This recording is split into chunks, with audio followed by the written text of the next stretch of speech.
Hey, what's going on, gang? Nate on the Stone here. Welcome back to my channel. Outrage is the fuel that runs our current political system. And on any given day when there is absolutely no outrage, either on the right or the left, that's a good day for you to just take a peek out the window to make sure that the apocalypse didn't happen while you were busy in the kitchen, in the garage, or curled up in a reading nook, which is honestly where every sane person should be today. So it was entirely predictable that people would take umbrage with Congresswoman Liz Cheney when she fist bumped the current occupant of the White House before his first quote-unquote address to Congress. And I put that in quotes because Joe Biden only addressed 200 out of the 535 sitting members of Congress, which means that he wasn't even talking to a majority of the sitting congressmen today, which in my book doesn't qualify as a presidential address to Congress. But be that as it may, it was inevitable that people were going to be upset because everybody is upset about everything, important things and unimportant things these days. Now, I think that the best thing that Cheney could have done was just to have ignored the entire thing, because everyone should know at this point, whether you're in office or not, whether you're a pro or an amateur,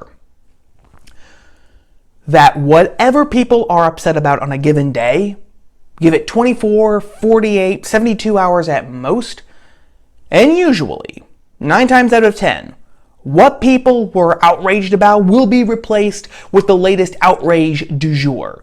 Just give the system time to do what it does, ride the cycle out, and go on with your professional, personal life, etc., etc. But Cheney did not actually do that. Instead, she decided to double down and explain why she had fist bumped Joe Biden. And she probably did it on the worst platform that you could. She did it on Twitter, where she said, quote, "I disagree strongly with Joe Biden's policies, but when the president reaches out to greet me in the chamber of the U.S. House of Representatives, I will always respond in a civil, respectful, and dignified way." If she had just kept it at that, you might have been able to say, okay, I see where she is coming from. She didn't want to be disrespectful to the current occupant of the White House. But as is so often the case with people, myself included, she didn't stop where she should have stopped. She kept talking, or in this case, tweeting. And she ended it on this note, quote, "We're different political parties. We're not sworn enemies. We're Americans." And that is where Liz Cheney, she showed herself to be either completely 100% naive, or she showed herself to be a grade A political liar, meaning she's just like most politicians. I had a coworker once who said you could always tell when a politician was lying because his mouth was moving. Because the sad truth of the matter is, gang, we're not all Americans. We're not all Americans anymore. And limply declaring everyone to be American, simply saying that, well, we just have political differences, but at the end of the day, we can still get together for a beer like Ronald Reagan did with Tip O'Neill during the good old days of the 80s, that's a pipe dream anymore. It's a fantasy. Because for by and large, the ideologues now on the left not only are not Americans, but they don't want to be Americans. And that goes from the lowest level to the very top, to the current occupant of the White House himself. Whatever promises of centrism and unity that were made by Joe Biden, by his handlers, by his representatives, by his administration, well, all of those promises of goodwill, of leniency, of across the aisle handshaking have gone completely out the window. In fact, the New York Times had an entire headline boasting how within the first 100 days of office, Joe Biden has actually redefined what it means to be a progressive, meaning he is going full out pedal to the metal. He is going down the progressive highway at 120 miles an hour and will go 150 miles an hour whenever the green cars actually allow you to go 150 miles an hour. And anyone can actually see that the New York Times is actually for once being truthful. I mean, after all, within the first 100 days of his time in the White House, Joe Biden has, and this is just a quick reminder from off the top of my head and from my notes here, Joe Biden has established a committee that is not only looking to see whether or not the number of Supreme Court justices should be expanded, but it is also looking at the entire role of the court in our constitutional system, meaning that the executive branch is basically dictating to the judicial branch what its place is within the federal government. In other words, the executive branch is dominating the judicial branch. And I'm not a fan of judicial activism any more than anyone else on the right. But to replace judicial activism with executive dominance of the judicial system, and not just the president nominating federal judges who actually, agree with his vision of America. No. The executive branch dictating to the entire judiciary, this is your role, and you're not going to do anything else without of it. And then not giving the judiciary any means of actually countering that move. That's just as bad, because at that point in time, you don't have three co-equal branches of the government that can check and balance each other. No, you basically just have ideological conformity at all levels. Biden and his flunkies are also in the process of entirely corrupting our electoral system through the H.R. 1 bill, the quote-unquote phony For the People Act of 2021, which I really would like right now to link to the entire video that I made about H.R. 1, but YouTube actually deleted that whole video and threw me into YouTube jail for about 3 weeks because of one throwaway line that I had at the very beginning of that video. So in a nutshell, H.R. 1 gives federal dominance over our entire electoral system. It, for example, mandates that every state creates an automatic voter registration system. So, if you, for example, register for college classes, if you have any business, if you interact with the Social Security Administration, with Medicare, with Medicaid, with departments of transportation to get driver's licenses at the state level, you will automatically be registered to vote, which means that a whole bunch of undocumented illegal immigrants are going to be given the right to vote. Because did you know, gang, that 16 blue states, such as New York, California, Washington State, and the District of Columbia as well, allow illegal aliens to actually get driver's licenses? More than that, if you actually have proof that an undocumented illegal immigrant did vote in a federal election, H.R. 1 specifically mandates that that person will not be tried for the crime of voting in an election when that person was completely illegitimate in that election. It was illegal for him to vote because he was not an American citizen. H.R. 1 specifically says that those people cannot be prosecuted for that crime. H.R. 1 also says that states cannot keep paper ballots. Paper ballots after elections have to be destroyed, which means that you can't actually have recounts.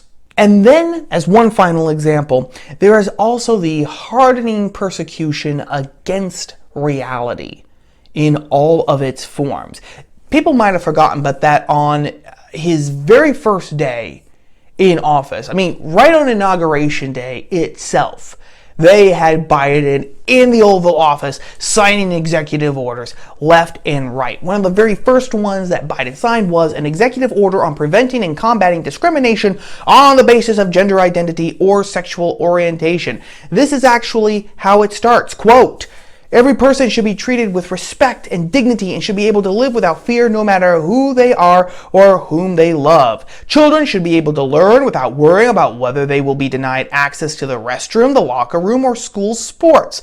Adults should be able to earn a living and pursue a vocation knowing that they will not be fired, demoted, or mistreated because of whom they go home to or because of how they dress does not conform to sex-based stereotypes." In other words, gang, The categories of male and female are obsolete, which is actually what the Biden administration agrees with. In the very next paragraph, this executive order says, quote, "These principles are reflected in the Constitution," they're not, "which promises equal protection of the laws. These principles are also enshrined in our nation's anti-discrimination laws, among them Title VII of the Civil Rights Act of 1964 as amended."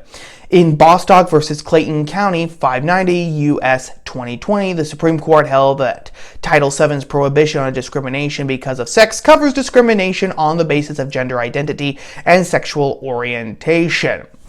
In other words, you might remember last year, last year, when I made the whole video about how the Supreme Court has blown up, actually, biological sex. This is the Biden administration fully agreeing with that. And in line with that agreement on the forward frontal assault against reality, the Biden administration has also continued the persecution/prosecution of, for example, religious orders, such as Catholic nuns, who still refuse to include artificial contraception in their healthcare plans because, you're not supposed to actually cover those sorts of things when you're Catholic, because that contradicts the Catholic faith a little bit. Whether you agree with it or not, the principle of religious liberty says that, hey, these nuns should actually be able to live out their religious identity in the public square. If everyone else can live out their sexual and gender identity, then these nuns should be able to live out their religious identity in the public square as well. But the Biden administration has said, no, you Catholic nuns, you've got to get with the program, or we're throwing you into the meat grinder that is the American judicial system again. Furthermore, the Biden administration mandated back in January that Catholic hospitals had to perform operations or procedures that directly contradicted the Catholic faith. So abortions, quote unquote, sex change surgeries. Now, a federal judge has actually blocked that order, but the Biden administration, of course, is appealing that decision. They're saying, no, we do have the power to basically force these religious institutions, in this case, specifically Catholic hospitals, Catholic doctors, Catholic staff, to perform abortions and perform these transgender operations, whether or not it violates their conscience. Now, arguing that disagreements over these issues is the equivalent of arguing over whether or not the corporate tax rate should be 23% or 19%, as Liz Cheney implied in her tweet, is to be either hopelessly naive or to be a very calculating liar. Because the fact is, disagreement on these issues goes way beyond the political. In fact, it goes way beyond the cultural. It goes down to the bedrock of disagreement that you can have, which is a philosophical disagreement. It is a metaphysical disagreement really over first principles. And let's just take the Equality Act as an example. One of the basic foundations of the Equality Act, one of the first principles that it assumes is that there is no differentiation between male and female. Male and female are basically interchangeable categories. There is nothing unique, special about them. They are as interchangeable as Lego blocks, which means, of course, that there's more than two sexes, because sex has now been equated to gender, and gender, of course, we know back in 2015, Facebook announced that there were 57 different genders that users could choose from, and it's a never-ending blossoming mushroom cloud of identities. So, the number of sexes is endless too. Now, that is one of the foundational principles of the Equality Act. Contrary to that is the belief, backed by biology, anthropology, history, philosophy, theology, etc., etc., etc., that there are only two sexes. There is male and then there is female. And yes, I know that there are variations in the chromosomes. We were growing up teaching, men have XY chromosomes, women have XX chromosomes, but as many activists have pointed out, well, there are slight differences, men don't necessarily have a strict XY chromosome, and women, not all women have a strict XX chromosome. Yeah, first of all, as I have also explained before in some detail, those are exceptions that prove the rule. For the number of people around the globe who actually have those variations, it's not that many. And even some of the variations are minute.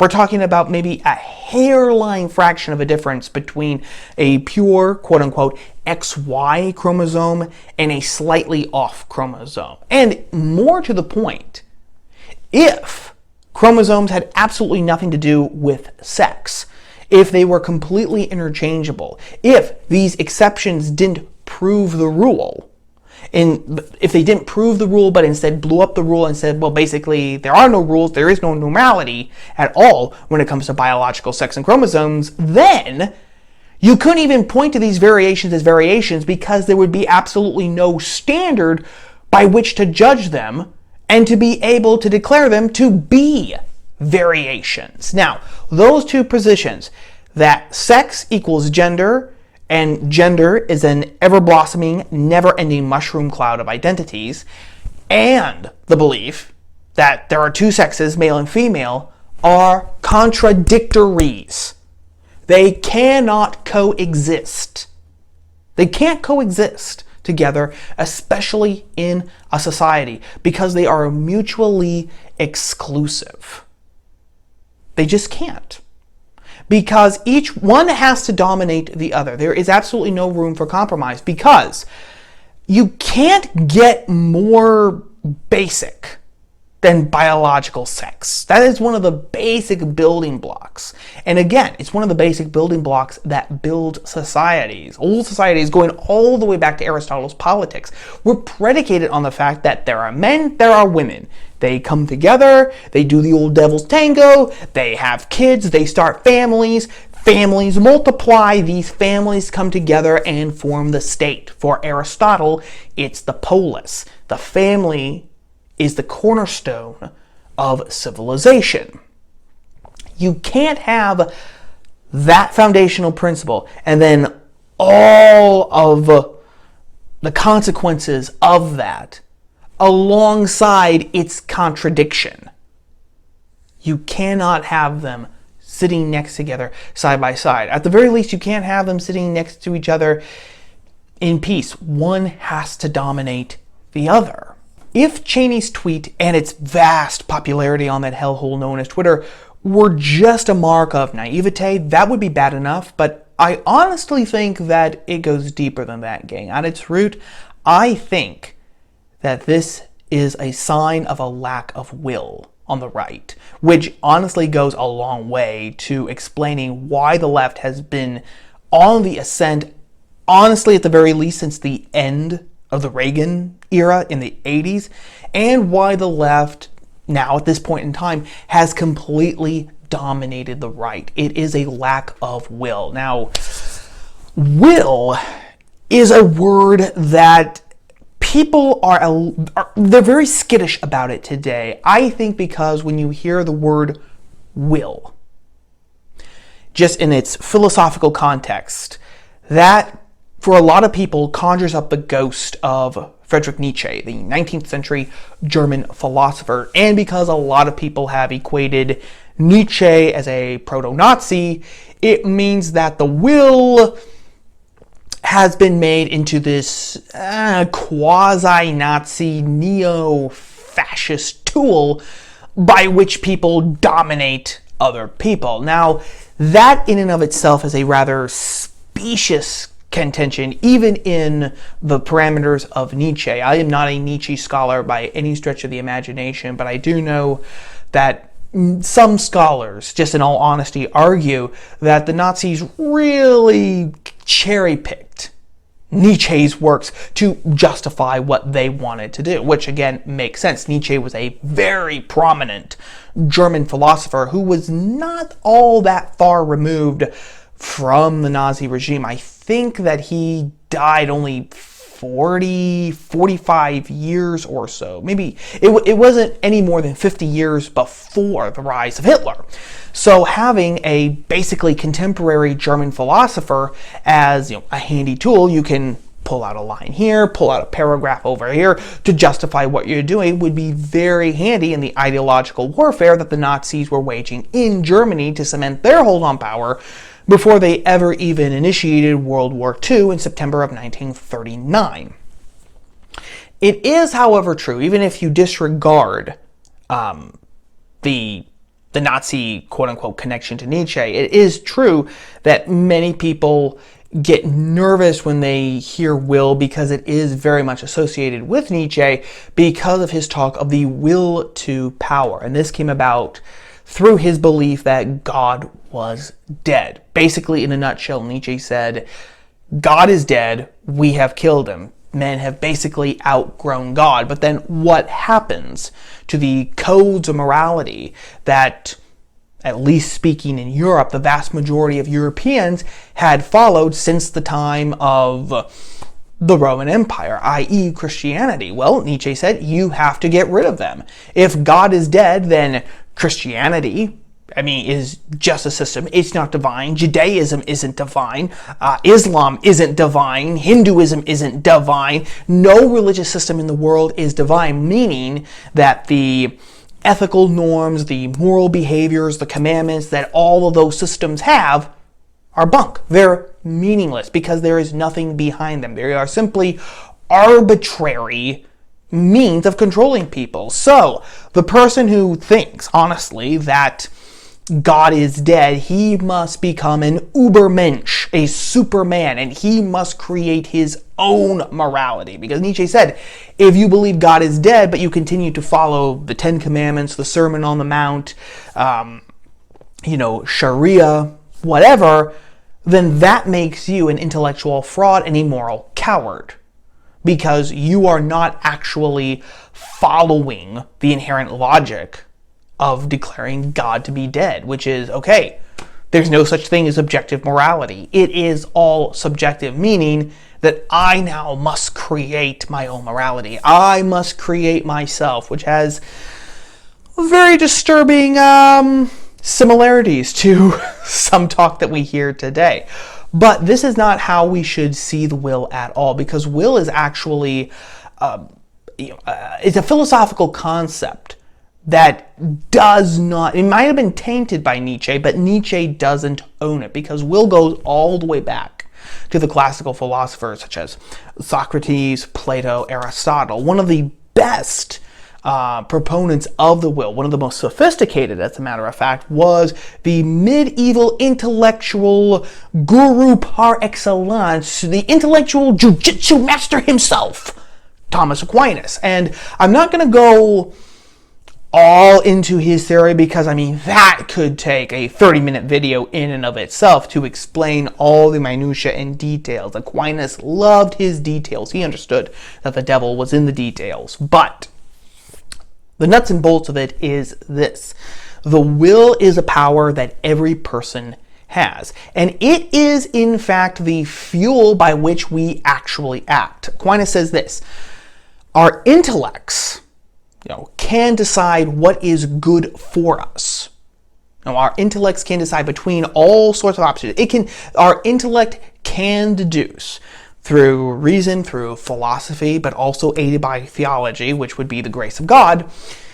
It can determine, our intellects can determine what is genuinely good for us, what is going to get us to our telos, our final end, which for Aquinas, again, medieval monk and scholar, he was a Dominican, FYI, which is another religious order, the final end is God. Our intellects can deduce this, and therefore, our intellects, when faced with a myriad of options, can determine which option, which course of action, which actions will actually get us closer to that final goal, to that ultimate goodness. So, our intellects deduce what is genuinely good for us. Then, when it's presented with a myriad of options, it will say, no, okay, this will get us closer to that ultimate goodness, or tell us what is ultimately good for us. And once the intellect has actually made that decision, then our will kicks in. And then our will actually basically powers our body. And it is what allows us to perform that action, perform that course of action, which will again take us closer to that ultimate final good. To give a very simple and honestly cliched example, we all know that being physically fit is a good goal to have because being healthy is a genuine good for us. Not saying that we have to be like Arnold, but being able to do some push-ups, being able to at least walk a mile without huffing and puffing, that's good for us. So you wake up in the morning and you're given a choice. You can either do a 15-minute workout or you can eat the half dozen Krispy Kreme donuts that were left over from the night before. This is where the intellect comes in. The intellect can actually determine between the Krispy Kreme donuts and the 15-minute workout and say the 15-minute workout is what's going to push us further along to the good of being healthy. And that's when the will kicks in and actually makes us get down, start doing the push-ups instead of eating the Krispy Kreme donuts. Now, some people might be desperately waving their hands in the air at this point and saying, Nate, that doesn't make any sense. I mean, I know being fit, being healthy is good for me, but I don't want to work out in the morning. I want to actually eat Krispy Kreme donuts instead. Correcto mundo, gang, because Aquinas also takes this into account. You have to wake up pretty early in the morning to pull one over on the dumb ox. Aquinas says that there are basically two problems that can happen to our will. The first thing is that our intellects are not infallible. So our intellects do not always choose what is genuinely good for us. And they're not infallible because we are fallen human creatures. This is why Aquinas says that we cannot simply rely on philosophy to see us through life. He loves philosophy. He loves Aristotle, calls him the philosopher, the lover of wisdom. And yet Aquinas says this is why we also need faith. We need God as well, too, because human beings are not perfect. And human beings do not operate by pure reason. Another problem, Aquinas says, is that our passions, what today we would call our emotions, can very easily cloud our judgment and gum up the works. Our intellects, they can actually project into the future. That's how we can actually see or determine, okay, this is genuinely good for us, so if we choose this, this, and this, we will get closer to what actually is good for us. We will actually become a more fully embodied human being, and we will genuinely be happier. Our passions aren't like that. They're in the here and now. So between a 15-20 minute workout that is going to be uncomfortable, maybe even a little painful, it's going to get us hot and sweaty, it might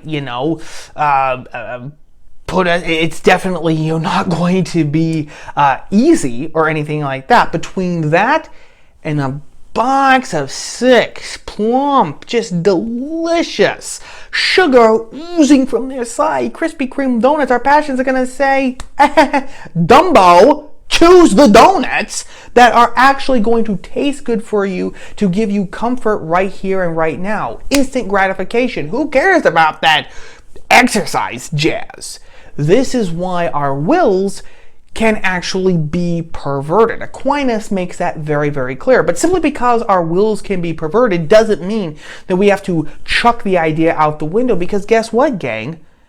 Every single faculty that we possess, every single faculty, every single power that we possess as human beings can be corrupted. And they have been. Look through the pages of history and you will see them being corrupted and abused, misused, perverted again and again and again and again. It's one of the reasons why history is actually sometimes depressing. So where exactly does that leave us in light of Liz Cheney's tweet? Well, if, as we said, the differences now between Americans on one hand and leftist ideologues on another are irreconcilable, they've gone beyond the political, meaning that we are at loggerheads. We are not all Americans. We are very swiftly becoming more and more clear-cut enemies. If that is true, FYI, it is, which means that her parroting that we're all Americans shows a lack of will. And if the will is actually the power that motivates us to act according to what is genuinely good for us, then her tweet and its massive popularity, again on that hellhole Twitter, shows a distinct lack of the will to good. Now that might sound vaguely familiar, might sound like Nietzsche's will to power, but it is very different. The entire idea of Nietzsche's will to power is that the ultimate end is arbitrary power. Again, if God is dead, then you yourself must become your own demigod, meaning that you must create your own morality, meaning ultimately that what you says goes. All that matters is that you're the biggest guy on the block with the biggest stick. That ultimately, in simplified version, is the will to power. The will to good, on the other hand, is the will not to arbitrary power, but the will to what is genuinely good for us. The will to actually strive for everything that will enhance our essence as human beings, genuinely make us happy, and will actually allow us to flourish individually and communally as a civilization. Because, shockwave here, gang, civilizations, societies, cultures, countries, nations, and everything in between also have things that are genuinely good for them. Because there is an ultimate good for them as well. If you wanted to boil it down without getting too theological, even though at this point it's very, very hard to do, you're basically sort of like Ayn Rand, who wanted to be an Aristotelian, but at the same time was an atheist and so did not want to commit herself to the idea of the existence of an unmoved mover, which really makes the entire system untenable. But that's a topic for another time. If you wanted to get to the idea of the ultimate good of civilization, without exactly going into the realm of the theological just yet, then what you would say is that the ultimate goal, the ultimate good for civilization, for societies and nations, is the genuine human flourishing of its subjects, which would include things like the protection of actual authentic natural rights. Not just everything that people claim are natural rights or human rights or civil rights, only the authentic ones. It would also mean, for example, protecting the community. So you would not allow drag queen artists to read to 4 and 5 year olds in public libraries. You would not allow, children who are 8, 9, 10 to actually have bodily surgery on themselves so that they can actually become a girl if they're a boy and they say they're a girl, or if they're a girl who says they're a boy, or if they're a boy who says they're a Tyrannosaurus Rex or a space alien or a dragon. That would not be allowed because it is genuinely not good, either for the individual, and it is not good for the community to do things, for those things to be allowed. It's just not. But this in and of itself, to actually do this, to go forward with this, it requires power. It requires the will to good. You can't just intellectually know, okay, this is good, this is what people do, but then actually not act on it.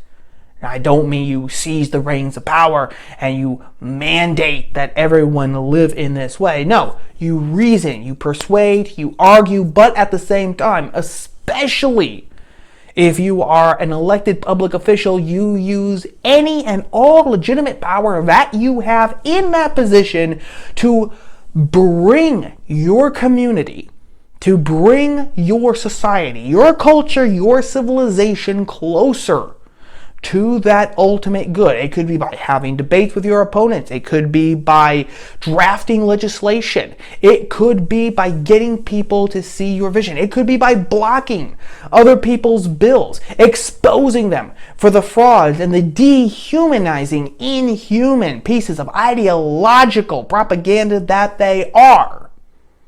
But that is actually what is required.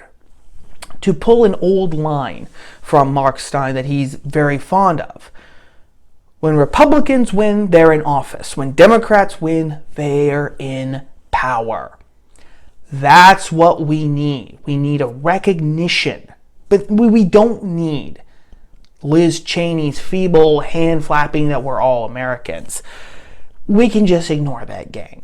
Because the people who are actually living in this country, not in the Washington, D.C. bubble, we know what the score actually is.